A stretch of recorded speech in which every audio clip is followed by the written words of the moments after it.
Dalen McCutchen. Dalen McCutchen has done a very good job so far for Texas. All reports are that, honestly, he's standing out the most amount among all the freshman wide receivers. So do you think that says more about Dalen McCutchen, Gerald, or do you think that says more about the rest of the freshman wide receivers?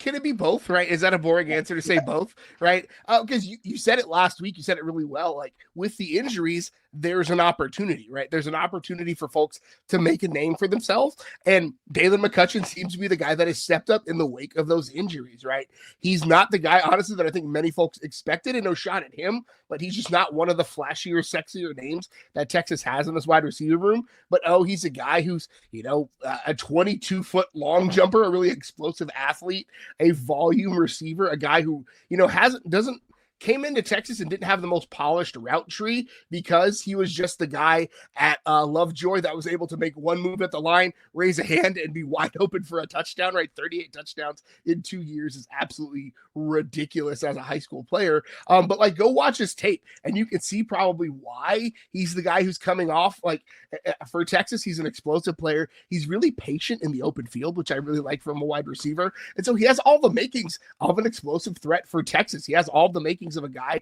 who Steve Sarkisian likes. He's agile in space. He uses his body really well. He's explosive, and he plays a lot taller than he is. He's able to jump up, use his arms. He's got pretty long arms for a kid his size. Uses arms really well to extend up and make catches. So it's not surprising to me that Dalen McCutchen is standing out. It's just, of all the names, he's not the one I would have put money on. No, I mean, I'm here saying every week I think Khalil Lockett is the most talented guy just coming out, period, of this class, to the wide receiver, out of the wide receivers. And we have the guy who I think he's ranked either 10th or 11th on the composite of services of wide receiver rankings as a freshman, basically coming in. And you had Jamie French and Khalil Lockett ahead of him, both inside the top 7. So for this guy to be standing out says a lot to me. It wasn't just, people on the team. It wasn't just reporters. They talked to guys that watched like the scrimmage that Texas had, and the recruits said, hey, this guy is standing out to me. And I think that's very important because you're kind of getting a third party there to verify what other people are saying. I think that's super important.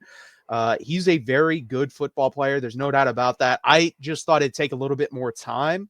And that's why I tend to go with a freak when you step on campus for wide receivers. Certain positions, I tend to go on just plain out or flat out measurables. And to me, he was even on that. He's probably third out of the 3 guys we just brought in. So it's really impressive if he's standing out. I'm interested to see what position he's going to play. Is he going to play slot or is he going to play outside? I don't know. Right now, it seems like he's more of an inside guy. But where do you think he ends up playing here at Texas for the long haul? Yeah, I think based on like his build and his move set, I think he probably ends up starting off interior, and I think he probably lands there. Again, just his ability to use his body really well in space. But he does have some of those outside receiver skill sets. He's really good at running a fade route. He's really good at running a go route. That's what he ran mostly in high school, if you go watch his film.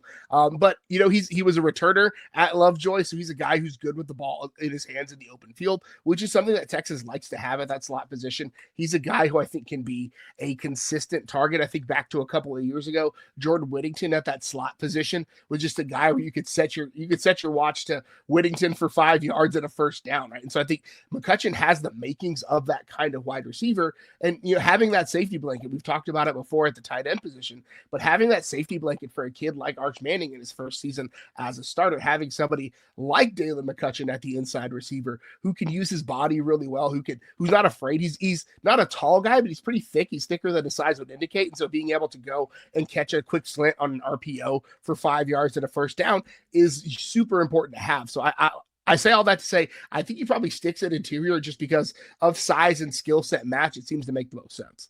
No, I agree. I think if I were to draw a comparison to someone on the team currently, it's DeAndre Moore. I think that's who he kind of compares to the most. Mm-hmm. So it kind of makes sense. And it kind of works out for him. DeAndre Moore is out for the spring and he kind of gets to slide in there, start running first team reps. In the end, as long as these aren't serious injuries, like if Ryan Wingo's hamstring lingers, obviously not a good sign for Texas. If DeAndre Moore's, I believe it's his foot, lingers, not a good thing for Texas.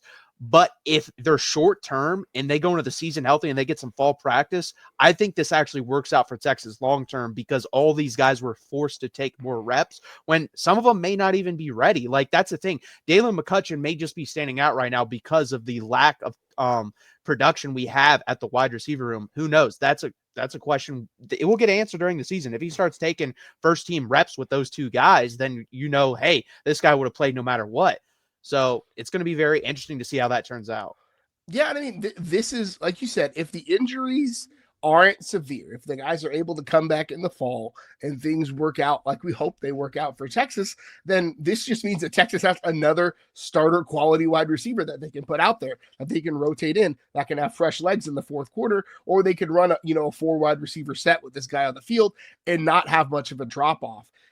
I based on how Texas is running the spring practice, and again, I don't have inside sources. I don't have sources. I'm just a guy, right? But based on how Steve Sarkisian has approached the health and safety of players in the last few years, I would not be surprised if at least one of those wide receivers, probably if it was October, would still be practicing, right? Or be able to go come game day, right? I would not be shocked just based on how he's treated wide receivers and skill players in those thinner rooms, right? I think last year Texas had players sit out of the spring game because, well, we're thin at that spot and he's on the mend. Why risk it, right? And I'm wondering, and I'm curious if that's the same situation or similar situation with one of those guys. Again, I don't have sources. I'm just a guy on the internet, but I would not be shocked. Just you read enough tea leaves and you see how somebody moves and operates.